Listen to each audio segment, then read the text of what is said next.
अस्सलाम वालेकुम नाज़रीन, आज मंसूर अली ख़ान जो कि पीटीआई के मुखालिफ समझे जाते हैं, इमरान खान और पीटीआई के ख़िलाफ़ बात करने का मौका हाथ से जाने नहीं देते। आज इसने लीगी रहनुमा बैरिस्टर अकील मलिक की ऐसी छितरौल की और ऐसे ऐसे सवाल पूछे कि लीगी रहनुमा बैरिस्टर अकील मलिक जवाब की बजाय बोंगियाँ मारते दिखाई दिए। तो आइए नाज़रीन, पहले ये वीडियो देखते हैं, फिर इस पर बात करते हैं।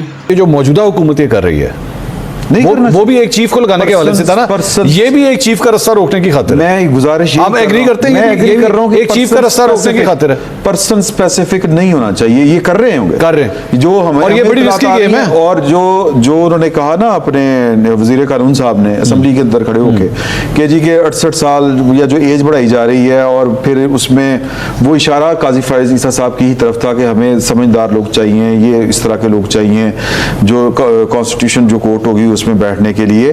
अच्छा चलें, आप मतलब ये कि फिर कहीं पे कमिट कर लें कि यार अगर आपको ये लग रहा है तो हम नहीं करेंगे, उनको नहीं लगाएंगे चीफ जस्टिस। बैरिस्टर साहब बताएं जी, आप ये निकाल दें सर इस चीज को। ये पर्सन स्पेसिफिक बात हो रही है, जो इतना रिस्की काम चला गया है कि जी हमें यही चाहिए, हमें थोड़ा सा और यही चाहिए, बस थोड़ा आप ही कंटिन्यू कीजिए।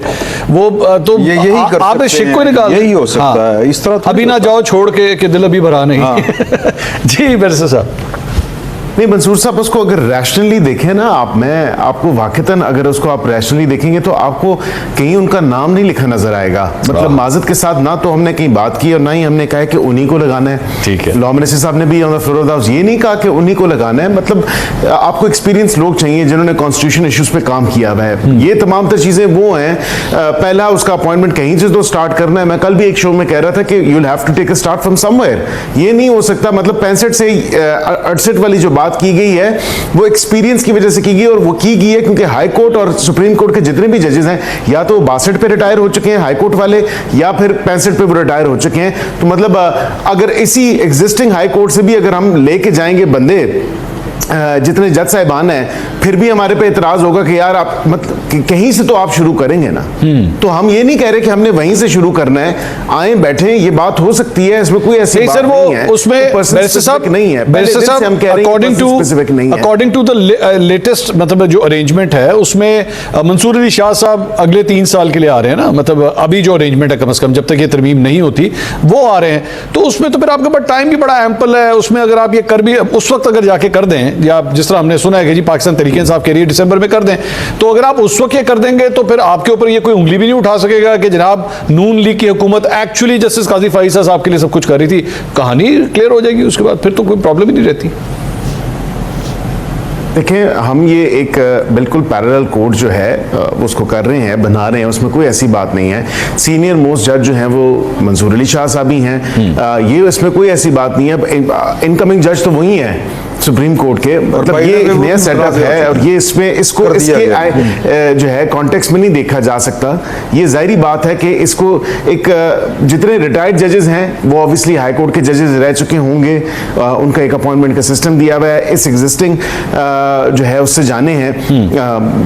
हमने तो कभी पर्सन स्पेसिफिक बात ही नहीं की कि ये हम फर्द वाहिद के लिए कर रहे हैं। जाहिर बात है ये अब कंसेंसस डेवलप हो जाएगा। 25 को उनकी जो है वो जो एक रिटायरमेंट की एज है वो 25 के बाद आप पास करवा लें। हम तो ये कहते हैं कि कोई इशू नहीं है, कंसेंसस होना चाहिए। ये वक्त की जरूरत है, लीगल रिफॉर्म्स अभी फिल वक्त ये जरूरत है कौम की, और उसमें जो इंसाफ के तकाजे हैं या इंसाफ जो उसकी फराहमी है इतने। दिस इज इंटरेस्टिंग बैरिस्टर साहब, क्या आप कह रहे हैं कि बेशक 25 के बाद कर लें, यानी कि 25 के बाद भी कर लें, लेकिन सर कर लेना, मतलब हम ये तो नहीं कह रहे ये आमादगी जाहिर कर दें तो कम से कम ये तो कम से कम इनका खदशा दूर हो जाएगा कि पर्सन स्पेसिफिक नहीं है। नहीं तो इसमें आ तो जाए ना किसी बात पे आ जाए। ठहरे बैरिस्टर साहब एक मिनट, दूसरी साइड से भी तो आने देना। बात ये है कि वो आईनी अदालत का जो जज होंगे वो आप लोगों ने ये शिक भी रखी हुई है कि वो रिटायर्ड जज भी हो सकते हैं, ये रखी हुई आप? देखिए मुझे उसको दोबारा देखना पड़ेगा क्योंकि मुसवदे में काफ़ी चीज़ें थी और उसको अगर अच्छा नहीं जो एक वर्किंग पेपर था, आप देख लें, बात है उसमें आप एक काम करें बैरिस्टर साहब, कमेटी है वो और देख जो पहली लीजिए। उसकी अपॉइंटमेंट होनी है वो वजीर आजम और करेंगे सदर पाकिस्तान। And it उसके can बाद be। फिर हमने वो क्लॉज खत्म किया है और हमने कहा है कि उसके 3 साल बाद, क्योंकि जब आप नया सेटअप दे रहे होते हैं कहीं से तो उसने स्टार्ट लेना है। And it can be a retired judge also. Is that right? I'll have to check जी। आप मैं करें, आप करें जो मैं उसके I'll एग्जैक्ट wait for जो you। है I'll wait for you। आप ये चेक करें बिकॉज अगर तो वाकई अगर तो रिटायर्ड जज नहीं है तो फिर मेरे ख्याल में बड़ी प्रैक्टिकल बात है कि आप कह रहे हैं कि 25 के बाद कर लें, लेकिन अगर आपने एक रिटायर्ड मैं जज उसमें की देख लेता हूं, मैं आपको बिल्कुल इसमें I can certainly check and let you know obviously. देखें ये एक नेशनल असेंबली की जो कमेटी है वो इसको करती है 3 सीनियर मोस्ट में से, और वो उसका सारा है। पहले जो चीफ होंगे फेडरल कॉन्स्टिट्यूशन कोर्ट के, वो अपॉइंटमेंट उनकी होगी by president on the advice of the prime minister. तो इसमें कोई ऐसी बात नहीं है, मतलब वो कि वो सर्विंग हो या रिटायर्ड हो। ये कहते हैं कि अगर सुप्रीम कोर्ट की आप 65 नहीं चेंज कर रहे तो फिर इसकी 68 क्यों करेंगे। अब आप जितने लीगल्स हैं या लीगल माइंड्स हैं या जो कॉन्स्टिट्यूशनल जजेस, मैं ऑलरेडी आपको पहले उसका दे चुका हूं कि रिटायर्ड जज भी अगर हो तो उसमें भी आप देखें कि 65, अब वो 62 में तो हाई कोर्ट से रिटायर हो गए, चीफ भी अगर था हाई कोर्ट का तो वो भी रिटायर हो गया। अब 65 में कई सुप्रीम कोर्ट के ऐसे जजेस हैं जो रिटायर हो चुके हैं। हाँ। और पिछले 3-4 साल में आप और वो एलिजिबल होंगे, वो एलिजिबल होंगे, ऑल ऑफ देम अपॉइंटमेंट हो सकती है अगर वो अच्छे जजेस हैं। वो सारे एलिजिबल हो गए ना, वो सारे एलिजिबल हो गए। उसमें तो फिर उमरता बंदियाल साहब भी होंगे, वो भी एलिजिबल होंगे। जो 68 तक नहीं पहुंचा वो हो सकता। बिल्कुल यहाँ पे बैठ के आप करें, पीटीआई को ऑफर करें, आप पीटीआई के साथ बैठने के लिए तैयार हैं बैरिस्टर साहब इन तरामीम के लिए? बताइए। हम तो बैठे हुए हैं, स्पेशल कमेटी में बैठे हुए हैं। स्पेशल कमेटी नहीं, स्पेशल सबसे कमेटी में ज्यादा और वन ऑन जो वन बैठना तजवीज़ दो आई मतलब है नहीं है, वो इनकी तरफ से आई हैं। क्या? Sorry, say that again. सब मैंने कहा सबसे ज्यादा जो इन्होंने जब इस ड्राफ्ट को रीड इन कर रहे थे और उसके ऊपर शेक बाय शेक सारा मामला, वो 3 घंटे की मीटिंग में चली। वैसे तो वो होता इन कैमरा सारा, लेकिन मीडिया ने भी वाइडली उसको रिपोर्ट किया कि सबसे ज्यादा जो है आरा और सजेशंस पीटीआई की तरफ से हैं। और वो एतराज नहीं है कॉन्स्टिट्यूशन कोर्ट्स पे, एतराज ये है शक की बुनियाद पे कि शायद ये पर्सन स्पेसिफिक है, हालांकि पर्सन स्पेसिफिक नहीं है। जो आपसे भी अभी पहले बात मैंने की तो उसमें लिखा हुआ था कि पहला जो जज होगा, जो जजेस की अपॉइंटमेंट होगी, वो प्रेसिडेंट इन कंसल्टेशन विद जो है chief justice of federal court वो होगी, और फेडरल कोर्ट का जो पहला चीफ जस्टिस होगा वो president on the advice of prime minister लगाएगा। अब ये बात है कि ये मुझे बता दें in either of this cases ये खुश नहीं होंगे, बिकॉज मैं तो कह चुका हूं पर्सन स्पेसिफिक नहीं है। तो उसका आसान हल है ना सर, तो काम शुरू बैरिस्टर साहब, उसका आसान हल है ना, उसका आसान हल है। आप इसके अंदर एक लाइन बीच में ऐड कर दें, and that will be only a serving जज ऑफ द सुप्रीम कोर्ट। ये लाइन बीच में डाल दें और 25 तारीख के बाद उसको अप्रूव करा लें, कहानी खत्म।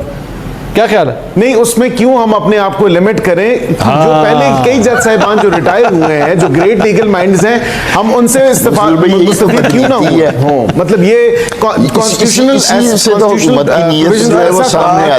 पाकिस्तान की जो तशरीह है, मतलब एक ये आम जज नहीं कर सकता, ये वो लोग कर सकते हैं। बैरिस्टर साहब, मैं तो लॉयर नहीं हूं, मैंने लॉ नहीं पढ़ा हुआ, लेकिन एक बड़ा आम सा एक जर्नलिस्ट हूं, आम सा एक शहरी हूं। मैं तो सिर्फ ये कह रहा हूं कि इस इशू को रिजॉल्व करने के लिए, इनको ऑन बोर्ड लेने के लिए, मौलाना साहब को ऑन बोर्ड लेने के लिए, just say and that will be chosen from a serving जज ऑफ द सुप्रीम कोर्ट, और ये आप उसमें फैसला कर लेंगे 25 अक्टूबर के बाद हम इसको पास कर लेंगे। मेरे ख्याल में किसी को मेरे उसके बाद इतराज नहीं होगा। देखिए, सर्विंग जजेस में से भी जाएंगे, ये नहीं मैं कह रहा, I am talking about the chief justice, जाएंगे। I am talking about the chief justice of the constitutional court, sir मैं उसकी बात कर रहा हूं। फिर वो अच्छी जूनियर को लगाएं सजेशन है आपकी, बिल्कुल इसको भी रखेंगे सामने, बिल्कुल। नहीं ताड़े ख्याल जो जूनियर और सीनियर जो है वो पीछे हो। सर जी बात बैरिस्टर साहब, मैं वैसे कमाल, मैं आपको I have to give you full marks, बड़ा जबरदस्त डिफेंड करते हैं अपनी पार्टी को, बड़े मुश्किल हालात में बड़ा जबरदस्त आप defend. Thank you. I have to say this on. तो नाज़रीन, जैसा कि आपने देखा, जब लीगी रहनुमा से कहा गया कि तहरीक इंसाफ को आईनी तरमीम से एक बड़ा इतराज़ ये है कि आपने पहले काजी फ़ाइज़ ईसा की मुद्दत मुलाजमत को 3 साल बढ़ाना चाहा, जब ये ना हो सका तो आपने आईनी अदालत बनाने और इससे चीफ जस्टिस हाजिर सर्वस की बजाय रिटायर्ड जज को लगाना चाहते हैं, जो कि यकीनन काजी फ़ाइज़ ईसा ही होंगे। तो आप ये शिक ख़त्म कर दें, अदालत का चीफ जस्टिस रिटायर्ड जज नहीं बल्कि हाजिर सर्वस जज होगा। तो मसला ही ख़त्म हो जाएगा। जिस पर अकील मलिक का कहना था ऐसा नहीं होगा, चीफ जस्टिस रिटायर्ड जज ही होगा। इससे हुकूमत की नीयत का साफ पता चलता है कि वो क्या चाहते हैं। तो नाज़रीन, ये थी मेरी आज की वीडियो। मिलते हैं नेक्स्ट वीडियो में, तब तक के लिए अल्लाह हाफिज़।